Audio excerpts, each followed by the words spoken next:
The snow was not falling so much as it was erasing the world. It moved horizontally, a thick, blinding curtain of white driven by a merciless wind that scoured the high plains, turning the vast, empty landscape into an even greater void. Declan felt it in his bones, a familiar ache that spoke of winters past and the one that now held his ranch in its frozen grip.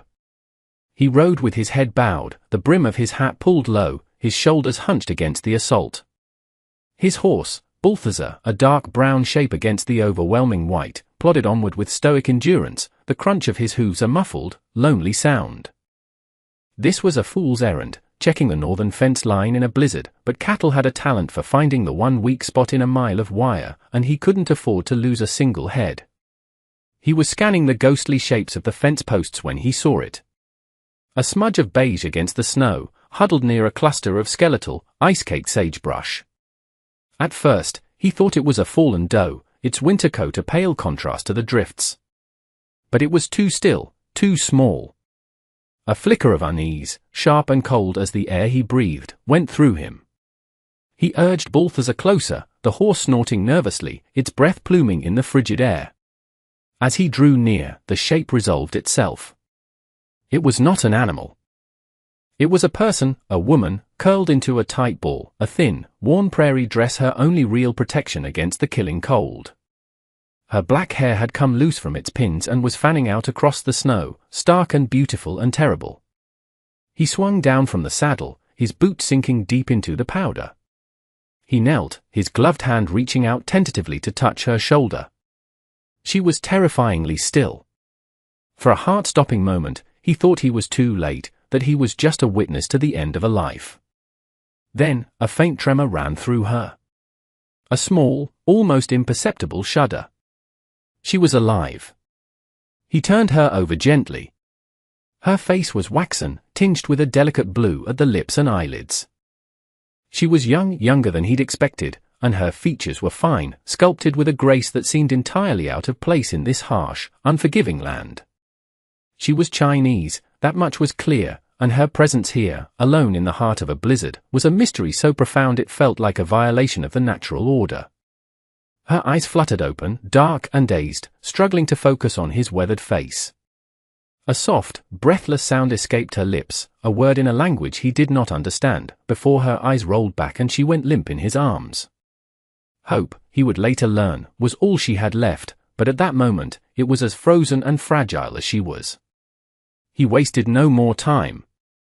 He unbuttoned his heavy sheepskin coat, the wind tearing at his exposed layers, and wrapped it around her small frame. She weighed almost nothing. Lifting her was like lifting a bundle of dry sticks.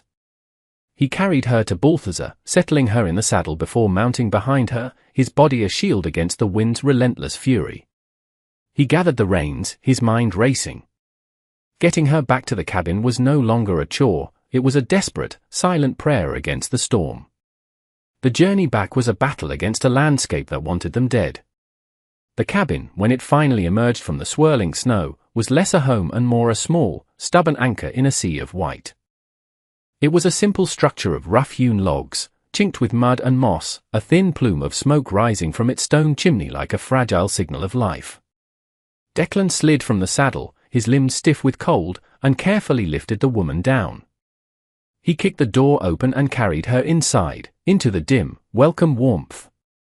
The single room was spare, furnished only with what was necessary for survival, a sturdy iron stove, a rough wooden table with 2 chairs, a narrow cot in the corner, and shelves holding tins and sacks of provisions. He laid her on the braided rag rug before the stove, the warmest spot in the house, and began the slow, careful work of saving her. He peeled away her frozen, damp dress, his movements practical and devoid of any thought but her survival. Her skin was like ice. He chafed her hands and feet, trying to force warmth and life back into them, his own fingers growing numb in the process. He wrapped her in every spare blanket he owned, piling them on until she was just a mound of wool and patchwork cotton. For hours, he sat with her, feeding the stove, melting snow for water, waiting. The storm raged outside, its howl a constant reminder of how close she had come to being consumed by it. As the warmth of the cabin slowly seeped into her bones, a faint touch of color returned to her cheeks.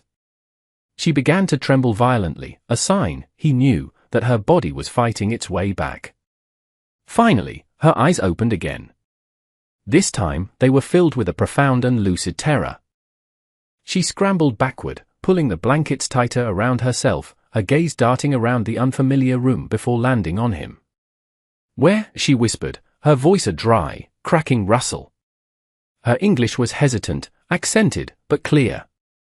"You're safe," he said, his own voice gruff from disuse.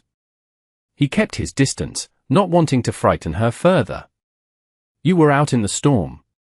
I found you." Her dark eyes searched his face, looking for a threat, for the truth. "Who are you?" "Declan," he answered simply. He offered her a tin cup of warm water. She watched his hand, his movements, as if expecting a blow. Slowly, cautiously, she reached out and took it, her fingers trembling so much the water sloshed over the rim. "Why?" she asked, the single word heavy with a history of pain he could only guess at. He had no easy answer. He looked away from her searching gaze, toward the fire. "No one deserves to die like that." A silence fell between them, thick with unspoken questions and the howling of the wind. The days that followed were defined by a quiet, strained watchfulness. The blizzard locked them in, two strangers bound together by circumstance in a space barely big enough for one.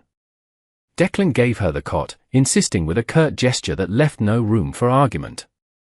He made his own bed on the floor, a thin bedroll and a single blanket between him and the cold drafts that snaked across the planks.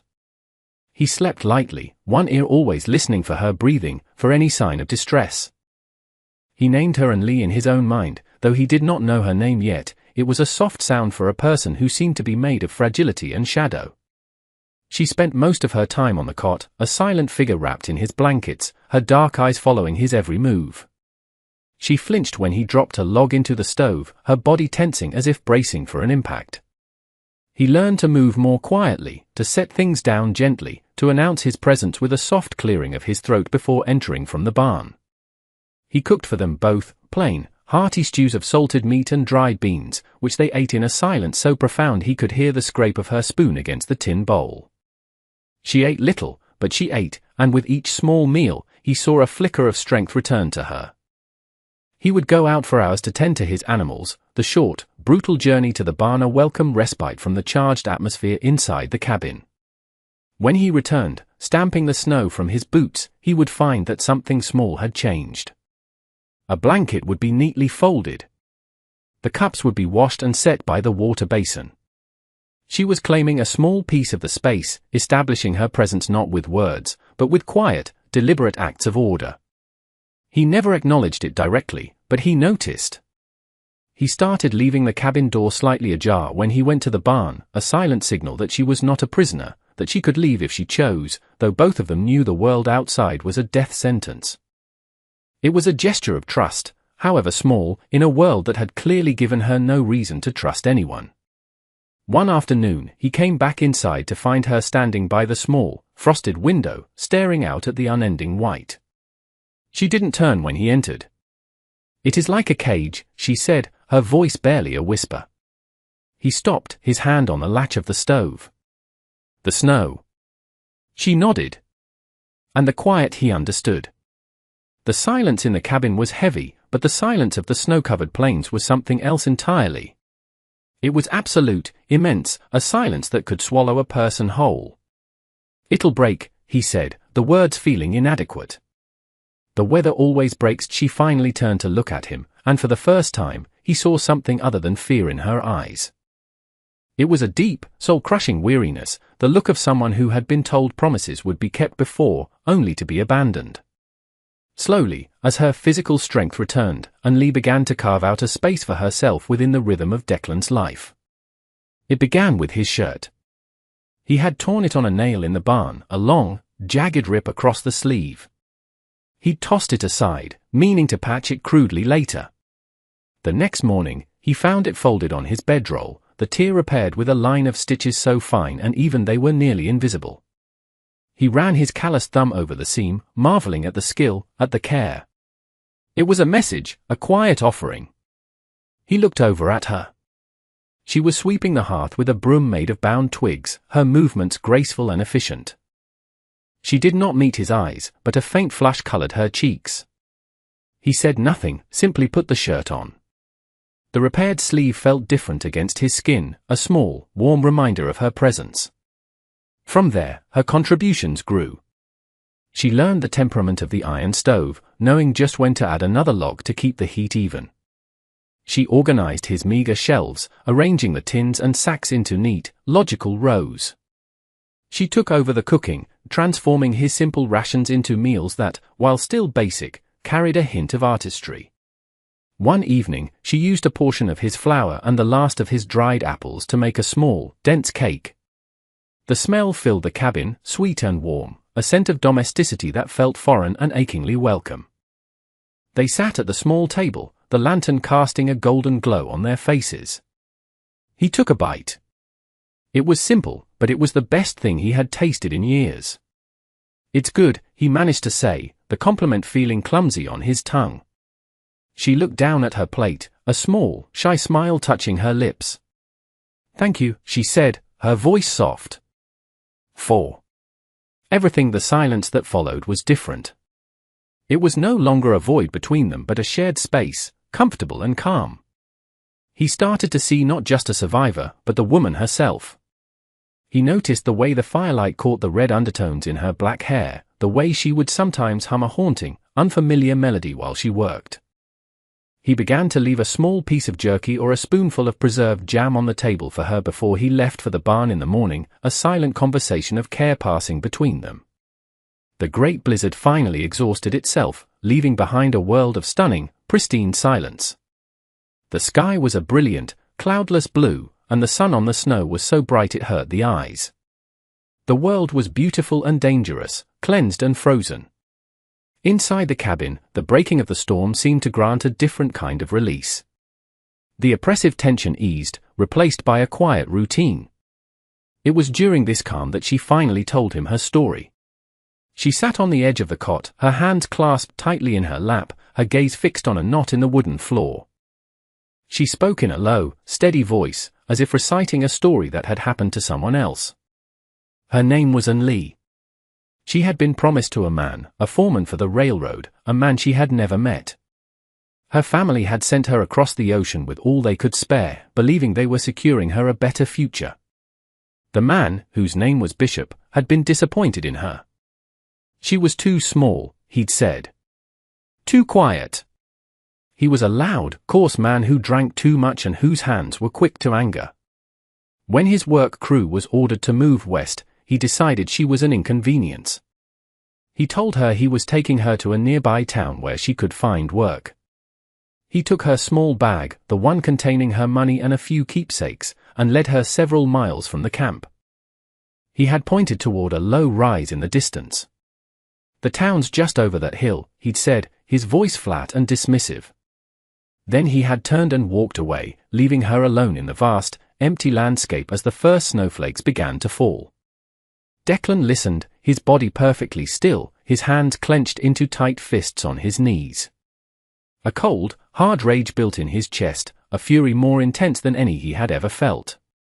He thought of her, alone, betrayed, watching the man who was supposed to be her husband disappear into the distance. He imagined her terror as the snow began to fall, the chilling realization that there was no town, that she had been left to die. The sheer, casual cruelty of it was staggering. He had long ago made his peace with the harshness of nature, but the calculated malice of men was something he would never accept. When she finished, the only sound in the cabin was the crackling of the fire. She finally lifted her head, her eyes glistening with unshed tears, and looked at him, her expression vulnerable, expecting judgment or perhaps pity. Instead, she saw a raw, protective anger in his face that startled her. He rose from his chair and walked to the window, staring out at the blinding white. "He will not find you here," Declan said, his voice a low growl. It was not a reassurance, it was a promise, forged in steel. "This land is hard to find."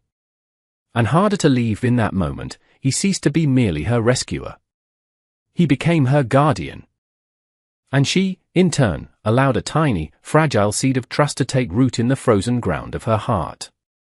With the thaw came the slow re-emergence of the world, and with it, its dangers. The snow receded, revealing the muddy, scarred earth beneath. The trails became passable again, and the isolation that had protected them began to feel fragile. Declan's unease grew with each passing day. He knew his solitude was a matter of reputation as much as geography. People left him alone because he made it clear he wanted to be left alone. Anneli's presence was a complication he hadn't yet figured out how to solve. The complication arrived one afternoon in the form of Gus, a grizzled trapper who passed through the territory once or twice a year to trade furs for supplies. Declan saw him coming from a long way off, a lone figure moving with a loping, predatory gait. Declan met him outside, deliberately positioning himself between the visitor and the cabin. Gus had a mouth that ran as foul as a polluted stream and eyes that missed nothing. "Been a hard winter, Declan," Gus said, spitting a brown stream of tobacco juice near Declan's boots. "Heard you hold up tight, it was a winter for it," Declan replied, his tone clipped, unfriendly. Gus's eyes shifted, peering past Declan's shoulder toward the cabin. Through the small window, he caught a glimpse of movement, a dark-haired figure quickly stepping back from the light. A slow, unpleasant grin spread across the trapper's face. "Well, now," he drawled, his voice thick with insinuation.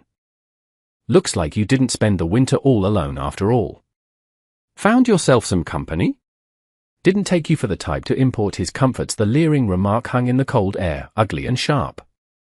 And Lee, inside, heard it and froze, her heart pounding with a familiar, sickening dread. She had heard that tone before. She had felt the sting of that kind of assumption. Declan didn't raise his voice. He didn't have to. A stillness came over him, a dangerous calm that was far more menacing than shouting. He took a single step forward, and Gus instinctively took one back. "She is under my protection," Declan said, his voice low and flat, each word a chip of ice. "You will keep your distance from this cabin, and you will keep your mouth shut about what you think you saw. Am I clear?" Gus's smirk faltered. He knew Declan's reputation. A quiet man, but not a weak one. A man who had carved out a life in this brutal place through sheer force of will. He was not a man to be trifled with. "No offense meant," Gus muttered, raising his hands in a placating gesture. "Just mark in conversation and we're done talking," Declan said. He stood there, an unmovable wall of quiet fury, until Gus, grumbling under his breath, turned and walked away. Declan watched him until he was a small dot in the distance, his jaw tight, his mind churning. The secret was out. The world, with all its judgment and cruelty, now knew she was here. Unli had witnessed the entire exchange from the window, her hands pressed against the cold glass. She had seen the crude curiosity on the trapper's face and the immediate, unyielding wall of Declan's defense. Fear had warred with a new, blossoming feeling of security. He hadn't hesitated. He hadn't explained. He had simply protected her. That night, the silence in the cabin was different again. It was filled with the weight of what had happened, of the line Declan had drawn in the dirt for her. As he sat by the fire, cleaning a piece of tack, his head bent in concentration, she studied his hands. They were strong, capable hands, but they were also chapped and raw, with deep cracks in the knuckles from the relentless cycle of cold, wet, and hard labor. It was a small detail, but it spoke of his entire life, a life of constant work and self-sufficiency. Later, when he was asleep on his bedroll, his breathing deep and steady, she crept from the cot. She took the small tin of tallow he used to waterproof his boots, a substance he would never think to use for himself. Kneeling beside him in the flickering firelight, she gently took one of his hands in hers. It was rough and calloused, but warm. With infinite tenderness, she began to rub the soothing balm into his skin, working it carefully into the cracks and raw spots. He stirred in his sleep, a low murmur escaping his lips, but he didn't wake. She finished her task and slipped back to her cot, her heart beating a little faster. The next morning, Declan woke and stretched, his muscles protesting. As he flexed his fingers, he felt the difference immediately. The stinging rawness was gone, replaced by a smooth, protected feeling. He looked at his hands, truly looked at them, and saw the faint sheen of the tallow. He knew, instantly, that it was her work. He glanced over at the cot. Li was awake, watching him, her expression uncertain. He didn't speak. He simply met her gaze and gave a slow, almost imperceptible nod. It was enough. The gesture was a bridge across their silence, an acknowledgement of a debt that could never be repaid with words. Later that day, while checking on a spring that had begun to thaw high up on a rocky ridge, he found it. A single, stubborn flower, a tiny purple bloom pushing its way up through a patch of melting snow. It was a small, fierce miracle of life in a world that was still mostly brown and grey. He carefully plucked it, protecting it in his cupped hand all the way back to the cabin. He found her outside, sweeping the small porch. He stopped in front of her and, without a word, held out his hand. He uncurled his fingers, revealing the delicate flower. Her eyes widened. She looked from the flower to his face and back again. A slow, radiant smile transformed her features, chasing away the last of the shadows. She reached out and took it from him, her fingertips brushing against his palm. The touch was electric, a brief, warm contact that sent a jolt through them both. It was more intimate than any embrace, a quiet, profound confession in the crisp spring air. The tentative peace of the new season was shattered when Li fell ill. It began with a chill she couldn't shake, a deep weariness that settled into her bones. Declan watched her with growing concern, noting the feverish brightness in her eyes and the pale, translucent quality of her skin. Within a day, she was consumed by a raging fever, confined to the cot, her body trembling under the weight of his blankets. She became delirious, tossing and turning, her quiet murmurs escalating into fragmented cries in her own language. The words were meaningless to him, but the anguish in her tone was universal.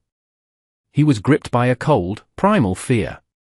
He was a man of the land, he knew how to mend a fence, set a broken bone on a calf, and predict the weather from the clouds. But this was different. He was helpless against the invisible enemy that was stealing her from him. He felt a desperate rage at his own ignorance. He did everything he could think of, drawing on the scraps of folk wisdom his mother had taught him long ago. He kept cool cloths on her forehead, changing them minute by minute as they absorbed the heat from her skin. He brewed a thin, bitter tea from willow bark and coaxed spoonfuls of it between her parched lips. He sat by her side day and night, the world shrinking to the small, flickering space around the cot. He did not sleep, did not eat. He only watched, and waited, and fought a silent war against the sickness. On the third night, the fever reached its peak. Her breathing was shallow and rapid, a frightening flutter in her chest. In the dim, unsteady light of the lantern, she looked impossibly fragile, as if she might simply dissolve into the shadows. He knelt beside her, taking her small, burning hand in his. The heat of it was alarming. He felt a profound, aching despair settle over him. He had pulled her from the snow, saved her from the storm, protected her from the cruelty of men, only to lose her to this. The thought of the cabin without her, the return to that profound, empty silence, was unbearable. He had grown so accustomed to the quiet rustle of her movements, the soft sound of her humming, the simple, profound fact of her presence. He realized, with a clarity that was both terrifying and absolute, that she had become the center of his world. He leaned closer, his voice a raw, desperate whisper against her ear. "You will not die here, Li," he said, the words a command, a plea, a prayer. "I won't let you. You have to stay. Do you hear me? You stay with me." He didn't know if she could hear him, if the words could penetrate the fog of her delirium, but he had to say them. He had to believe they could make a difference. He held her hand, anchoring her to this world with the sheer force of his will, and waited for the dawn. The dawn came, pale and grey, filtering through the small window. Sometime in those dark, desperate hours, the crisis had passed. The raging fire of the fever had burned itself out. Anneli's breathing deepened, becoming slow and regular. The trembling ceased. She was slick with sweat, but her skin was cool to the touch for the first time in days. She had survived. Exhaustion, heavy and absolute, finally claimed Declan. He slumped into the chair beside the cot, his head falling forward onto his chest, his calloused hand still loosely entwined with hers. He slept, a deep, dreamless sleep of a man who had gone to battle and, against all odds, had won. When he awoke, it was to the feeling of being watched. He lifted his head, his neck stiff, and found Anneli's dark eyes on him. They were clear, lucid, and filled with a quiet, knowing light. The fever was gone. She was weak, her face drawn and pale, but she was herself again. She looked at him, truly looked at him, taking in his haggard appearance, the dark circles under his eyes, the days of stubble on his jaw. She saw not just a rescuer, but a man who had refused to let her go. "You stayed," she said, her voice a fragile rasp. He cleared his throat, his own voice thick with unshed emotion. "I told you I would." A small, weak smile touched her lips. He stood and poured her a cup of water, helping her sit up so she could drink. She leaned against him, her head resting against his chest for a moment, a gesture of complete and utter trust. He could feel the faint, steady beat of her heart. After she drank, she looked at him again, her gaze direct and unwavering. "Declan," she said, the sound of his name on her lips a quiet intimacy. "Why? Why did you do all this?" He didn't have a prepared answer. The truth was too new, too large to be contained in simple words. He looked around the small cabin, at the neatly stacked wood, the clean-swept floor, the mended shirt hanging on a peg. He looked at her, the woman who had brought a quiet light into his solitary world. "Because this place was just a shelter before you," he said, the words coming from a place of deep, unvarnished honesty. "Now it feels like a home." Her eyes filled with tears, but they were not tears of sorrow. She reached up and touched his rough cheek, her fingers light as a moth's wing. He leaned into the touch, closing his eyes for a moment, absorbing the simple, profound comfort of it. The walls he had built around his heart for so many years, the walls that had kept out the world, had crumbled to dust. As Anneli regained her strength, the world outside was undergoing its own transformation. The last stubborn patches of snow melted away, and the plains erupted in a tentative flush of green. The air grew soft, carrying the scent of damp earth and new life. It was a season of renewal, and for the two people in the small cabin, it felt like the beginning of their own lives. Their days fell into a new rhythm, one of partnership and quiet companionship. He found a sack of old seeds in a corner of the barn, beans, squash, and corn. Anneli's eyes lit up. She spent days turning over a patch of earth near the cabin, her hands in the soil, creating a small, hopeful garden. Declan watched her, a sense of wonder filling him. She was planting roots, claiming this land as her own. He, in turn, began to build things not just for function, but for comfort. He crafted a new chair for her, taking his time, sanding the wood smooth, making sure the back was angled just right. He placed it by the stove, her spot, a permanent fixture in their shared home. They talked more now, their conversations unfolding in the quiet evenings. She told him of the village she came from, of the festivals and the food and the family she had left behind. He told her about his own past, of the parents he had lost, of his long journey west, of the lonely years spent building this ranch from nothing. They were filling in the empty spaces in each other's histories, weaving their separate stories into a single thread. The soft romance that had begun with a flower and a fevered prayer blossomed in the gentle spring light. It was in the way he would bring her the first wild strawberry he found, or the way she would have a hot cup of coffee waiting for him when he came in from his morning chores. It was in a shared glance across the dinner table, a lingering touch as they passed in the narrow space of the cabin, a comfortable silence as they sat on the porch and watched the stars emerge in the vast, dark sky. One evening, as twilight settled over the valley, painting the clouds in shades of lavender and rose, they stood together on the porch. The air was cool and still. Balthazar grazed peacefully in the nearby paddock.